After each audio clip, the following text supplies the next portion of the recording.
You don't need nuclear warheads when you control the inputs that make civilization possible. The United States and Israel field the most sophisticated military systems in human history. Nuclear submarines, fifth-generation stealth aircraft, carrier strike groups, and precision-guided munitions that can hit a target from 30,000 feet. Iran has none of that, and yet it's shaping the battlefield. Not through conventional dominance, but through a strategy set in motion 4 decades ago. Iran built a system designed to do 2 things: survive and retain the ability to shut off the inputs the global economy depends on. The assumption in Washington and Tel Aviv was straightforward. With overwhelming air power, Iran's leadership could be decapitated, its military infrastructure neutralized, enabling the Iranian population to rise up and finish the job. That model depended on centralized systems and some false assumptions about Iranian society.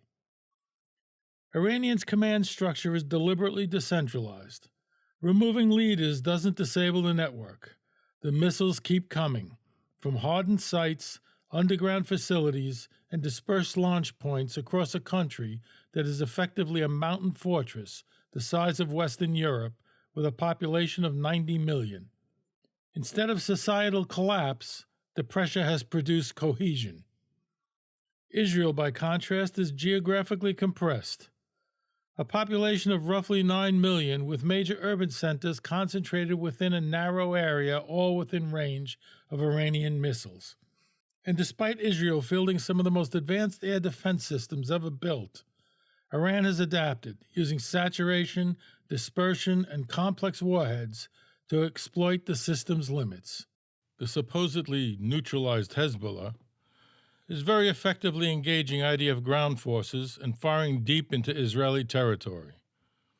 The Houthis in Yemen have already demonstrated they can close the Bab el-Mandeb, the strait at the entrance to the Red Sea, making this not one choke point, but 2.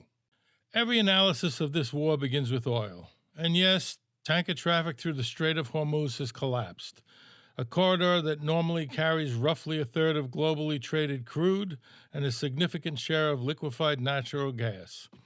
Energy prices rise, markets react. You already know this, but oil is just the headline. The real story is what else flows through that 21-mile strait. The strait is a critical artery for fertilizer, the nitrogen and phosphate that modern agriculture depends on. Thanks to the war, as planting season begins, farmers from the United States to Brazil are facing skyrocketing fertilizer prices and catastrophic shortages. You can't make up for a lack of fertilizer later in the growing cycle. If it's not in the soil when seeds go in, the yield at harvest time is already lost. The UN Food and Agriculture Organization just issued a 3-month window of survival. And there's no strategic reserves for this, no easy alternatives, and the damage compounds with every planting cycle. Then there is helium. Qatar supplies roughly 1/3 of the world's helium. Helium is critical for the operation of MRI scanners. Alternatives are limited, and shortages could severely disrupt advanced medical diagnostics. But the impact goes far beyond medical applications. Helium is also essential in semiconductor manufacturing, used in the production and cooling of the systems that fabricate modern chips. No helium, no semiconductors. No chips, no phones, no AI, no data centers, no modern economy. Jacob Helberg, the U.S. Undersecretary of State for Economic Affairs, said it plainly. Iran is deliberately weaponizing a single choke point in the global economy to hold the world hostage.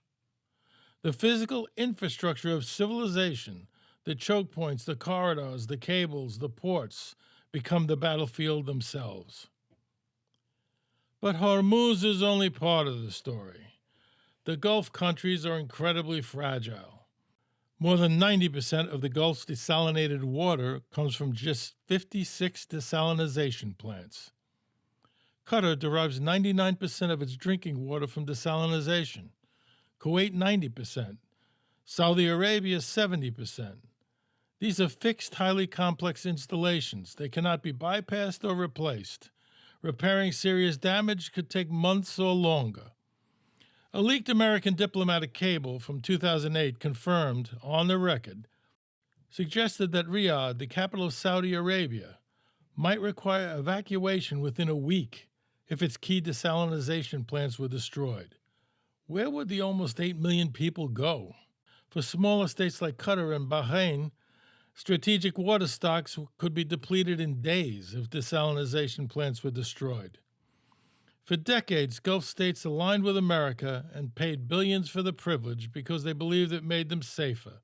That promise has been broken. The American military presence didn't shield them. It made them a target.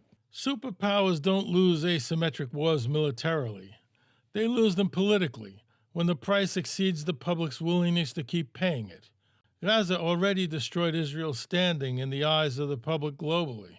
Now, not just American voters, governments across the globe will soon make a simple calculation: Israel or economic survival? A growing list of countries, including France, Italy, and India, are negotiating directly with Tehran, bypassing Washington, seeking passage through the strait. The sanctions are crumbling. The war has resulted in Iran becoming the gatekeeper of the Gulf, holding the keys to the resources that power the global economy. Thanks for watching. If you'd like to see more content like this, please like and subscribe.